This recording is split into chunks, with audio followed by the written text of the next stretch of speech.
Hi everyone, my name is Patrick Bixler and I'm the instructor for Wildlife Fishery Sciences 420, Ecology and Society.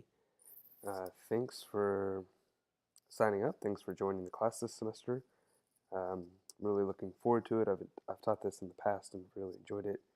And I think we've got some fun reading, some fun learning, some fun assignments in the future. Uh, so I just want to introduce myself a little bit and introduce the course, talk about the weekly routine, and try to get us basically up and running. We'll sort of fall into a pattern week by week, uh, and it should be pretty predictable. And as long as you make the time to create some space and work on this course, it shouldn't be a problem. Real quickly, a little bit about me. I am originally from Texas. In between growing up in Texas and moving back to Texas a couple of years ago, um, spent some time in New Zealand, Montana, Vermont, Colorado, Washington, D.C., and Oregon. I really enjoy being outside, whether that's hiking, snow skiing, which I don't do too much in Texas, kayaking, fly fishing, cycling. Uh, and I used to instruct wilderness courses. I am married and I have two kids, and we live in Austin. I have a PhD in environmental sociology, so I do approach this question of ecology and society from the social perspective. And I'm really interested in how we integrate ecological and social sciences to give us a better understanding of the world around us. Uh, just one example of some current research I have, I'm doing some work in the Texas Hill Country looking at different land and water conservation efforts in the region. And I guess a couple of springs ago, I taught an applied biodiversity science course there in the Wildlife Fishery Science Department. And last spring, I taught this 420 course. So again, this is Wildlife Fishery Sciences 420, Ecology and Society. And just to set the course up, we're really interested in understanding the underlying processes, both social and ecological, that drive many of the natural resource uh, and wildlife management problems that we face today. There are multiple causes of environmental problems. It's not always a one single answer or an easy answer. And honestly, both in practice and kind of in academics, uh, we've had problems understanding these multiple or this interlinking or multiple drivers of these challenges we face. Um, so they're both social and they're ecological problems, and understanding those connections has really been a challenge in the past. In order to address this, the concept of social ecological systems has become a central and really important topic in interdisciplinary studies of sustainability science. In this course, at its core, really addresses this notion of social ecological systems. What does that mean? How do we think about building resilience in those systems? So the objectives for this course identify and describe the major approaches that integrate social and ecological perspectives,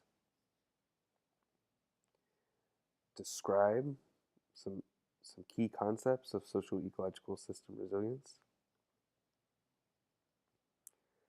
be able to synthesize some of these key concepts.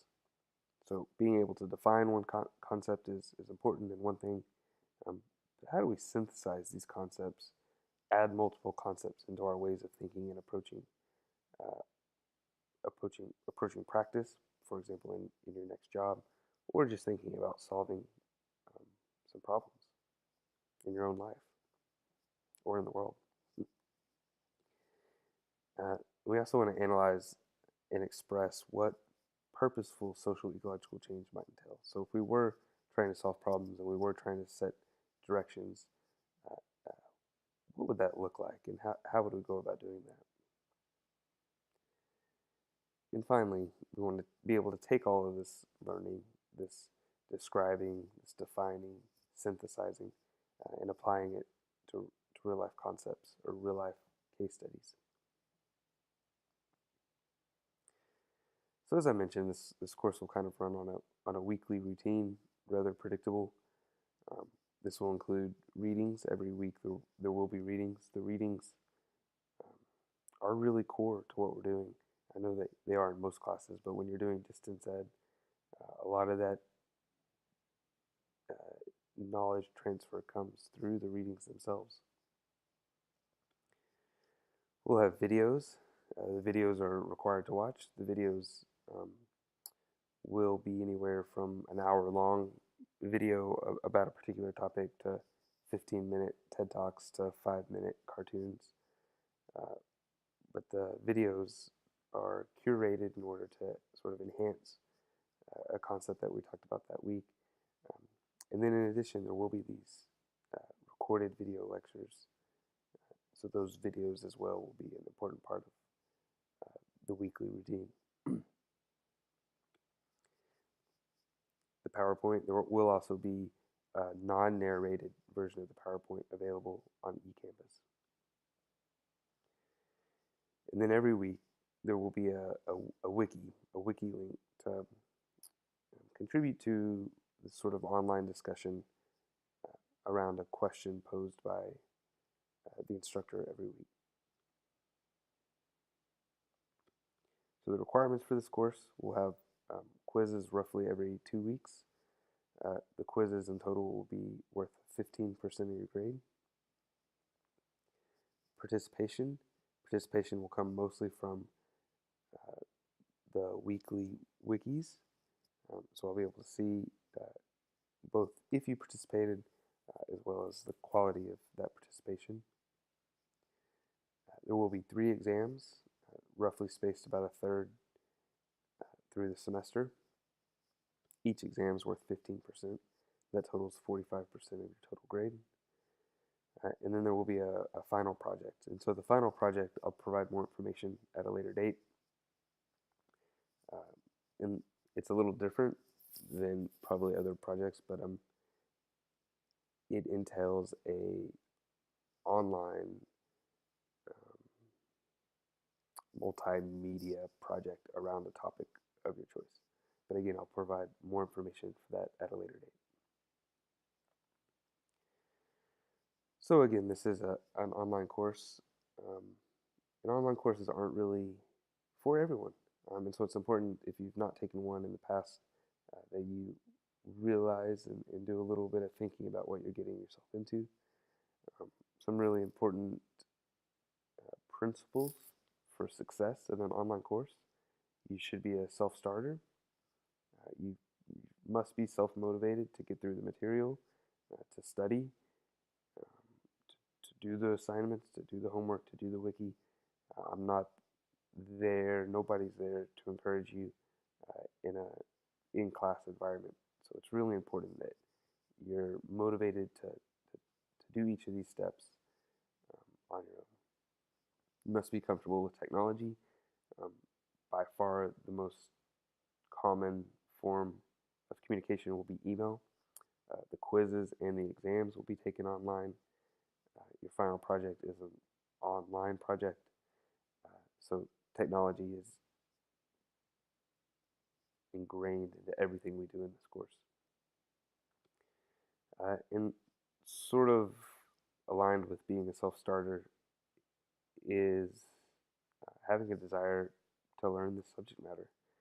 If you're not interested in what we're talking about, if you don't have a desire to think about these concepts and critically think about our social and ecological environment, it's going to be really hard to be a self-starter.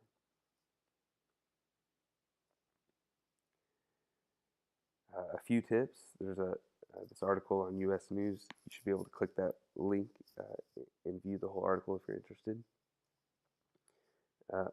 First, invest the time today, this week, to understand the technologies of the course and how to use them. please feel free to reach out and ask me questions if you have any. Um, Connect with me early. I enjoy hearing from you, even though I won't be seeing you. Um, Always happy to connect by email, connect by phone.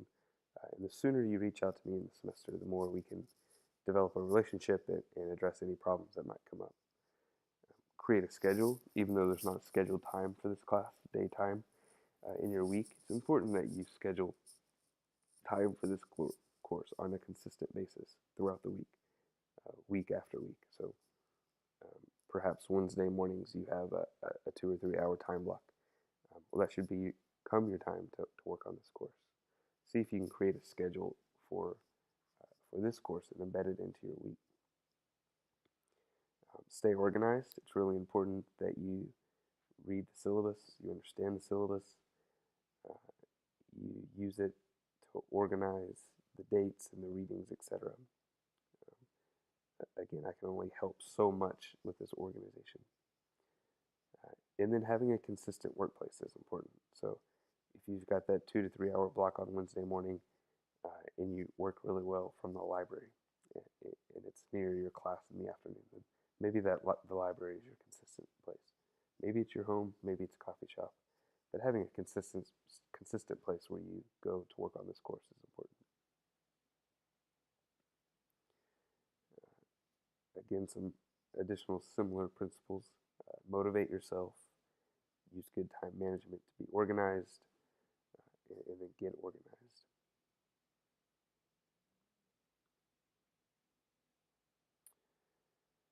Some additional links here and online resources. Again, I do think these are interesting and helpful to read through to make sure we're all on the same page. And then finally, uh, this course will be focused on social ecological systems and what that means, or how notions of resilience are um, ingrained in those systems, or how we build resilience. Um, Although we will talk about the relationship between resilience and resistance. Um, and then, so if you're interested, there's an article about a year ago where resilience made a pretty big headline in terms of the name of a new uh, kind of protected area or multi-use area up in the Arctic. And that's all I have for you here this morning. There is a part 2 of this week 1 recording, so please go to that next. Thanks.